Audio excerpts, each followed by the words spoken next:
Fala, meus amigos, estamos começando aqui mais um vídeo do canal. Enquanto eu sigo aturando os crimes dessa gente baixo nível e medíocre aqui, eu vou fazendo o que eles não meteram a patinha para destruir, que são os vídeos do YouTube, tá? O tema de hoje é o seguinte: 2 exemplos de como a China continua ignorando, cagando mesmo, né, no bom sentido do termo, para as ideias do Estado mínimo, tá? Vamos falar um pouquinho sobre 2 exemplos aqui, para vocês verem como, enfim, o Estado continua muito importante no mundo desenvolvido inteiro, para poder, enfim, ampliar o desenvolvimento, etc. e tal, o que só demonstra o atraso da visão da direita brasileira, o neoliberalismo como, enfim, uma aquiescência irrefletida e muitas vezes estúpida do ideário dos Estados Unidos para a região, não nem para eles próprios, né? Vamos falar um pouquinho sobre isso aí a partir de 2 exemplos aqui da China que são muito interessantes, tá? Antes, deixo aí para vocês a dica do meu novo livro de poemas, está aqui do outro lado de cá. Quem quiser entrar em contato aí, o zap está na descrição do vídeo. E a gente se fala a despeito dos crimes dessa gentinha nojenta aqui que continuam me impedindo de ver as pessoas aqui. É um negócio inacreditável. Enfim, deixo aí a dica para vocês. O meu romance está na editora também para publicar até setembro, tá? E eu aviso para vocês aqui quando ficar pronto, beleza? Então, pessoal, vamos lá. A ideia do vídeo de hoje surgiu quando eu vi uma postagem aqui na página Geopolítica Hoje no Instagram, tá? Então eles dizem o seguinte aqui: eles estão compartilhando uma notícia do Washington Post, tá? Que na verdade é de 2015, mas é uma notícia que, enfim, né, demonstra, e vocês vão ver quando eu falar da segunda informação, que isso continua até hoje, né? Mas é uma notícia impressionante e que ao mesmo tempo demonstra nitidamente o encaminhamento inteligente e, enfim, contemporâneo que a China está fazendo para usar o Estado, tá? Então vamos lá, eles dizem aqui, né, a matéria do Washington Post: poder econômico, dados do Serviço Geológico dos Estados Unidos, que é o SGS, um órgão governamental, apontam que em 3 anos a China consumiu mais concreto que os Estados Unidos em um século. A China, em 3 anos, consumiu mais concreto do que os Estados Unidos em 100 anos. Né? Olha só que inacreditável, né? E aí, eles finalizam aqui a postagem dizendo: segundo a agência científica americana, estadunidense, né, enfim, entre 2011 e 2013, a China usou mais concreto do que os Estados Unidos em todo o século XX. Esse dado é mais um indicativo do rápido desenvolvimento urbano e industrial conduzido por Pequim. Naturalmente, essa política tem gerado avanços no IDH chinês, né? E é isso aí. E já vale aqui, antes da gente ler a matéria do Washington Post, 2 ponderações. Primeira, isso demonstra uma diferença muito interessante de encaminhamento de desenvolvimento, etc. e tal, da China para a Índia. A gente vê vídeos aí da Índia, a pobreza gigantesca na Índia, né? E a própria falta de saneamento, a falta de uma série de coisas ali, e a população é basicamente a mesma, né? A quantidade de gente é basicamente a mesma. Então, quer dizer, vale a pergunta: por que a China resolveu uma série de problemas que a Índia não consegue resolver, né? Talvez porque a China seja mais capitalista, no nível excessivo ali do termo, do que a China, né? A China conseguiu fazer uma mescla entre mercado e Estado que a Índia parece nitidamente não consegue fazer, tá? Esse é um primeiro ponto. E aí tem um segundo ponto também: esse crescimento, né, do IDH chinês e ao mesmo tempo da própria ali, enfim, de tudo, né, da economia chinesa, do investimento chinês, isso está sendo revertido para um tipo de posicionamento em relação ao mundo que é radicalmente diferente dos Estados Unidos, que tem uma postura ali de, enfim, invadir primeiro para negociar depois, quando negocia, né? E ao mesmo tempo se aproveitar de economias pobres para poder ganhar dinheiro a partir de retornos financeiros muito, muito pequenos para os locais. Quer dizer, os Estados Unidos, eles não têm nenhum respeito pelo local dos outros, né? Eles têm um respeito único pelo local deles, e ainda assim com os senões, né? Porque também não conseguem resolver lá um monte de problema ligado à pobreza, enfim, né? Acesso à saúde, etc. e tal. E ao mesmo tempo veem o mundo como um quintal deles que eles têm que ficar explorando e ganhando dinheiro com aquilo.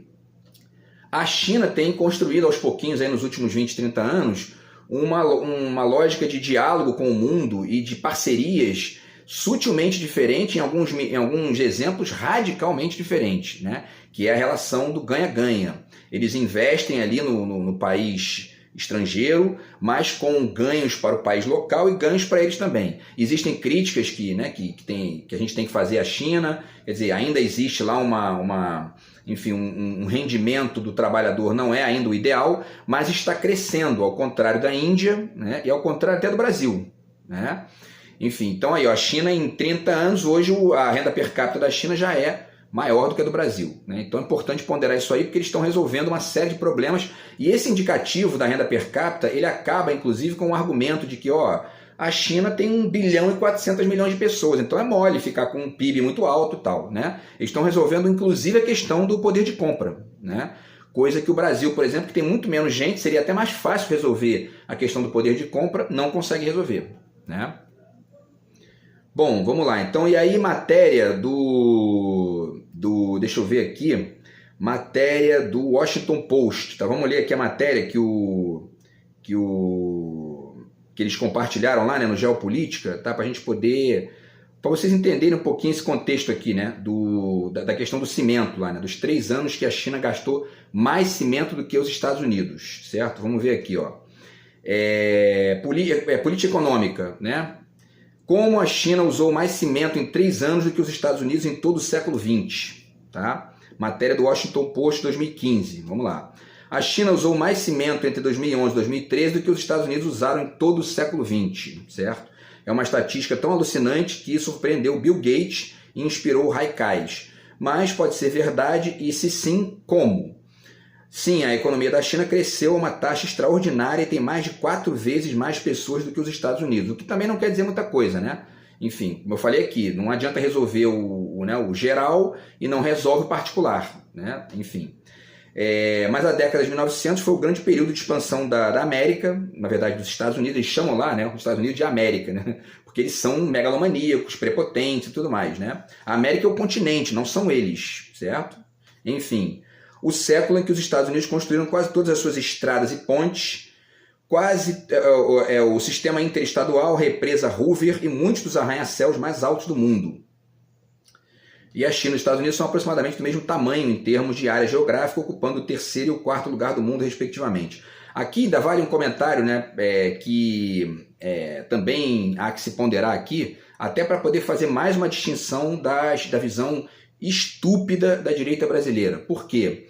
Os Estados Unidos cresceram investindo dinheiro público em infraestrutura, né? Como ela está dizendo aqui, estradas, pontes, sistema interestadual, represas, tudo isso foi feito com dinheiro público.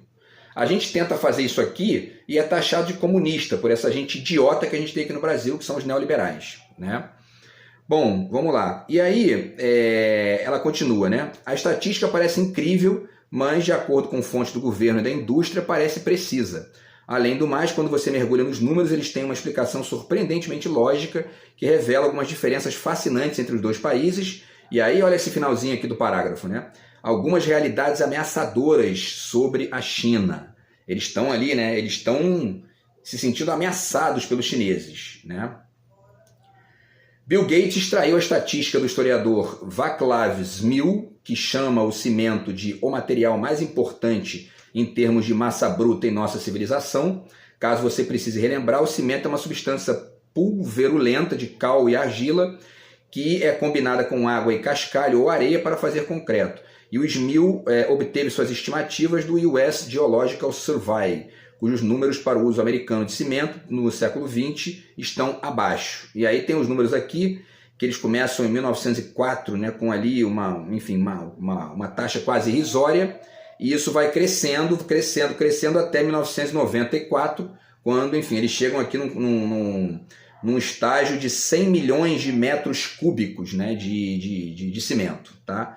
Esse gráfico mostra algumas tendências econômicas interessantes, incluindo quedas na construção durante a Grande Depressão, a Segunda Guerra Mundial e a recessão do início dos anos 80. Tá? Todo o consumo de cimento dos Estados Unidos, eu vou sempre substituir a América aqui por Estados Unidos, tá? Porque eu não sou neoliberal, não sou capachinho, nem subserviente intelectualmente como a direita brasileira. Tá? Então vamos lá.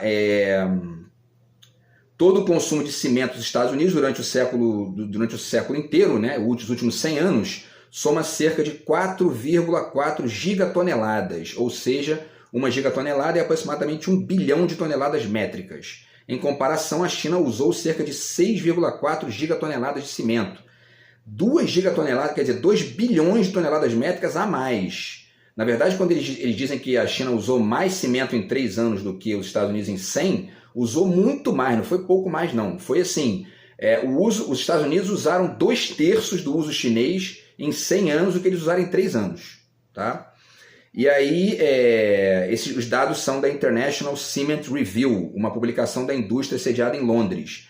As estimativas do US Geological Survey sobre o consumo de cimento da China são semelhantes. De acordo com Hendrik van Ross, especialistas em commodities minerais do USGS, o consumo de cimento da China entre 2010 e 2012 foi de cerca de 140% do consumo dos Estados Unidos entre 1900 e 1999. Olha só o nível de bizarrice dessa comparação aí. E claramente a quantidade de cimento que a China tem usado nos últimos anos é simplesmente impressionantemente enorme, ela diz aqui, né? Aqui está, aí eles fazem uma imagem aqui para comparar, isso aqui eu não vou falar disso, tá? Agora, a quantidade de cimento que a China utilizou, né, nesses 3 anos para poder superar os 100 anos dos Estados Unidos, chega a ser maior do que a ilha do Havaí inteira, né? Olha só que impressionante isso, né? Então, como a China usou tanto cimento? Primeiro, o país está se urbanizando a uma taxa histórica, muito mais rápido do que os Estados Unidos fizeram no século XX. Mais rápido do que qualquer país desenvolvido, né? Eles resolveram ali entre 30 e 40 anos problemas que outros países demoraram 100, alguns 200 para resolver e alguns não resolveram até hoje, né? Dentre outras coisas, no caso da direita brasileira, porque, enfim, é um bando de interesseiro, oportunista, individualista, e quando já é tudo isso e mais um pouco, fofoqueiro, bandido, aí ficam perturbando e não ajudam o país a caminhar, né? Então isso é importante também. Primeiro, o país está se urbanizando a uma taxa histórica muito mais rápido do que os Estados Unidos fizeram no século XX. Mais de 20 milhões de chineses se mudam para cidades a cada ano. 20 milhões de chineses se mudam para cidades urbanas por ano, né, na China. Tá? Isso aí dá 10% da população brasileira por ano. Tá? Enfim, isso é mais do que as pessoas que vivem no centro de Nova York, Los Angeles e Chicago juntas. Tá? Essa mudança massiva ocorreu em menos de 50 anos. Em 1978, menos de 1/5 da população da China vivia em cidades. Em 2020, essa proporção será de 60%. Quer dizer, passou de 25% para 60% em mais ou menos, deixa eu ver aqui, 40 anos. Né? As cidades da China foram transformadas para dar espaço a esse fluxo de pessoas. Segundo algumas estimativas, metade da infraestrutura da China foi construída desde o ano 2000, né? Com novas redes ferroviárias, interestaduais, represas, aeroportos e prédios de apartamento altos surgindo por todo o país. Quer dizer, estão botando o Estado para funcionar, né, e para poder desenvolver o país, não só no sentido do ganho bruto, né, que coloca o PIB da China em segundo lugar hoje disparado, né, mas também para os ganhos específicos, né, de cada pessoa lá dentro, de cada população, né, porque isso vai gerando melhorias para a qualidade de vida, para o IDH, como ponderaram aqui, né, e uma série de outras coisas, tá? Então eles continuam fazendo essas redes ferroviárias, interestaduais, represas, aeroportos e prédios de apartamento altos em todo o país. Aqui a direita brasileira privatiza os aeroportos, coisa que nem os Estados Unidos fazem, né? Enfim, por exemplo, né, e aí eles descrevem aqui, dão uma foto do distrito de Pudong Oriental, em Xangai, que mudou, né, radicalmente de 1987 para 2013, né? Tem a imagem é impressionante, assim, tá cheio de... Antes era uma coisa, né, enfim, cinza e sem prédios, e hoje arranha-céus, enfim, uma série de coisas lá, tá? Mais impressionante do que a transformação de Xangai é o crescimento do delta do Rio das Pérolas, uma megalópole no continente chinês, em frente a Hong Kong, tá? O centro de manufatura tinha 42 milhões de habitantes em 2010, de acordo com o Banco Mundial. Se considerada uma única área urbana, o que faz sentido, já que todas as cidades ali correm juntas, o delta do Rio das Pérolas seria a maior cidade do mundo em área e população. Olha só, hein? Vamos lá. O que é quase mais impressionante do que as maiores cidades da China é o número incrível de cidades pequenas, né?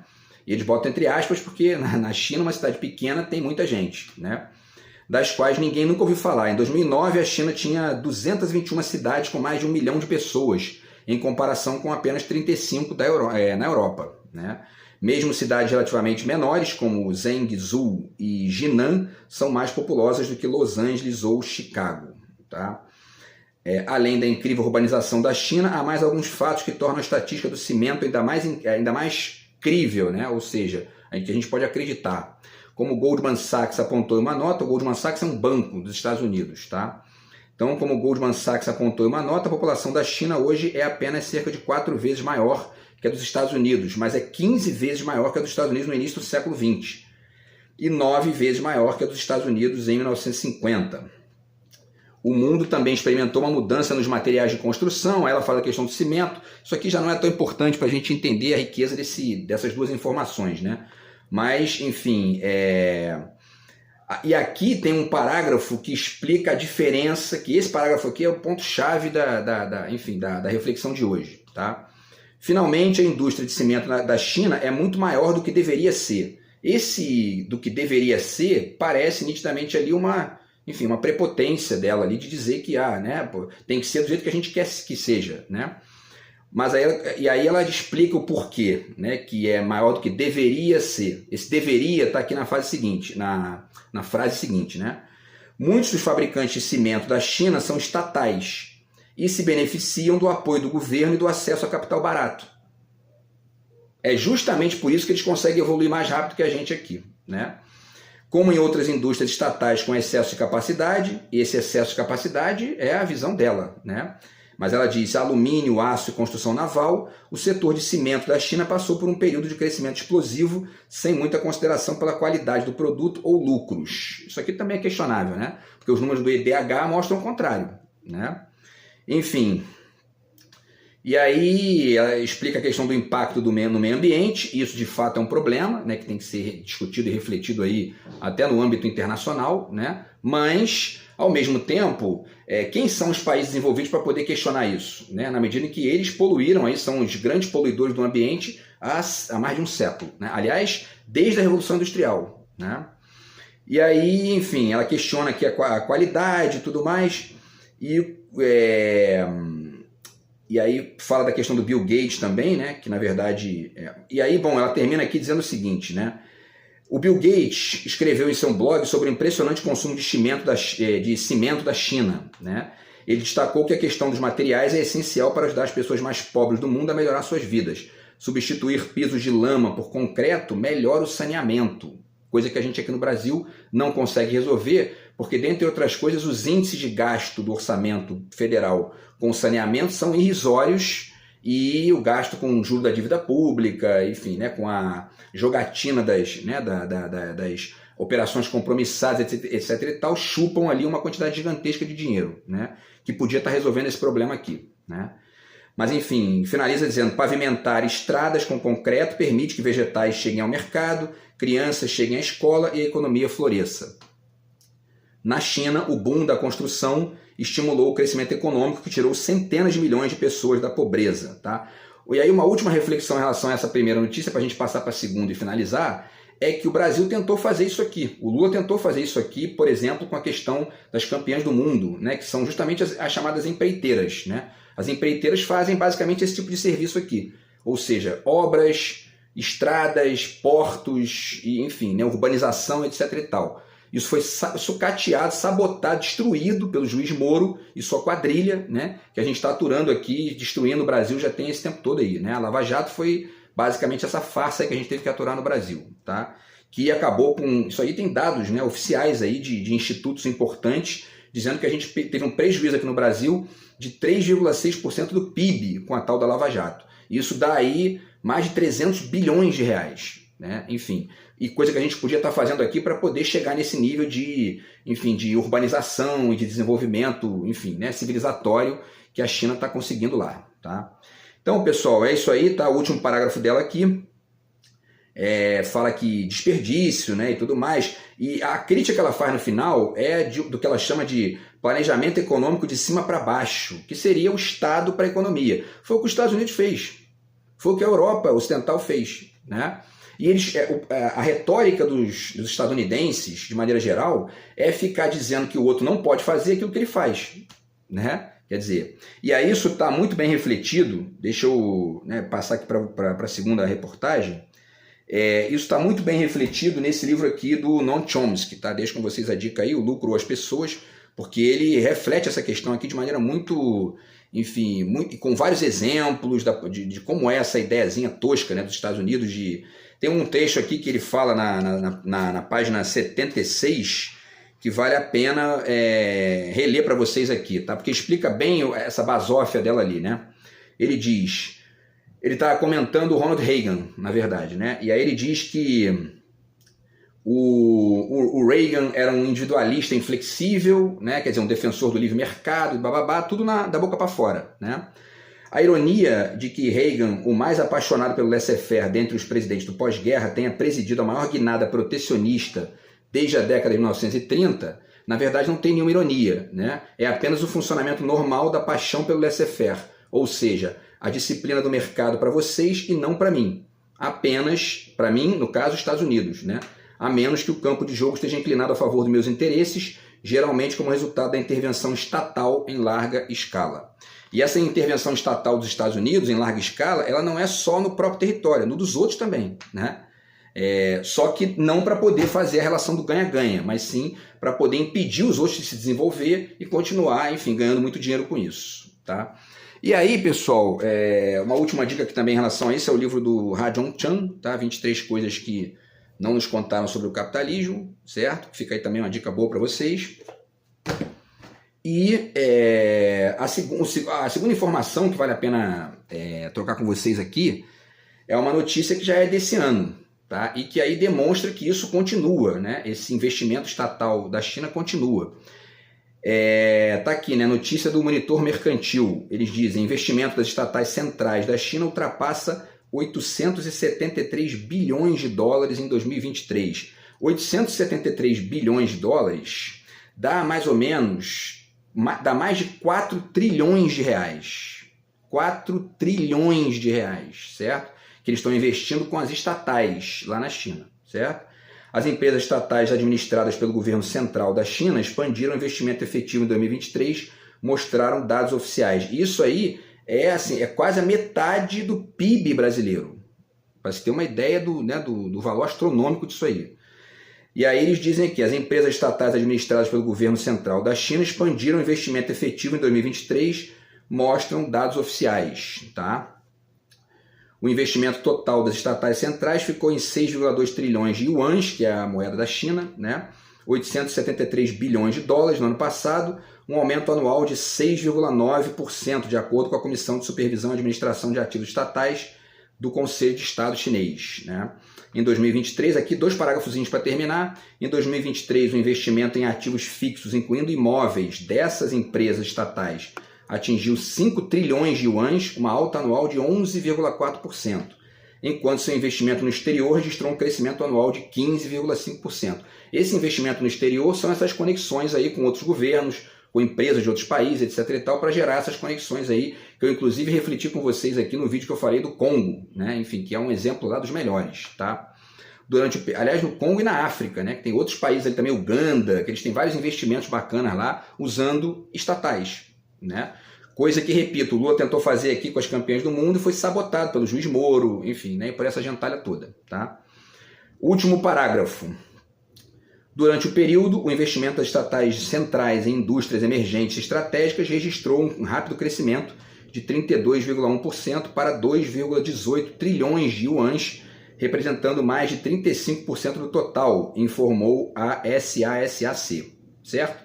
Então, pessoal, tudo isso aí demonstra várias coisas que a gente tem refletido aqui, dentre as quais o protagonismo solidário da China, né, de usar as empresas estatais para gerar acordos bilaterais e multilaterais que gerem, enfim, conexões de ganha-ganha, né?